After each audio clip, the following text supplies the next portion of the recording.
Hello friends, welcome to my channel আমার কথা। আজকের দিনটা বেশ ভালো, কারণ আজকে আমি মায়ের জন্য একটা জিনিস কিনতে পেরেছি। আসলে আজ কিছুদিন হলো মায়ের মিক্সারটা খারাপ হয়ে গেছে, খুব প্রবলেমে ছিল মা। সেই জন্য মায়ের জন্য আজকে একটা মিক্সার অর্ডার দিয়েছিলাম, আর সেটা আজকে চলে এসছে। এখানে যে দাদা ডেলিভারি করতে এসছে তিনি মিক্সারটাকে খুলে দেখাচ্ছিলেন যে সব পার্টসগুলো ঠিকঠাক আছে নাকি, আর সেটা আমি দেখে নিচ্ছিলাম। কারণ কিছু মিসিং হলে পরে যাতে এরপরে তাড়াতাড়ি খুব অ্যাকশন নেওয়া যায়। মাও মিক্সারটা পেয়ে বেশ খুশি, কারণ আজ প্রায় 30 বছর বাদে মা আবার মিক্সার কিনলো। একটা মিক্সার যেভাবেই হোক, ঠিক করে হোক, যেভাবেই হোক 30 বছর মা ওটা দিয়ে কাজ চালিয়ে এসছে।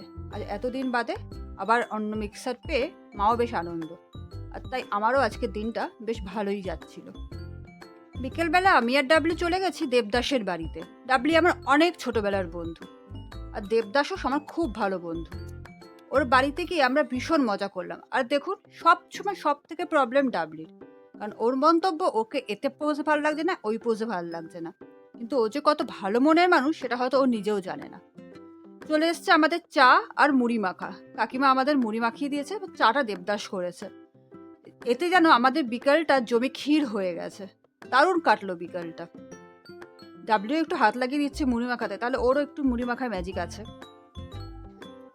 তারপরে এই গরম গরম আর ইয়াম্মি চিকেনের ঝোল আর গরম গরম ভাত, এই দুটোতেই রাতে ডিনারটা পুরো জমে গেছে।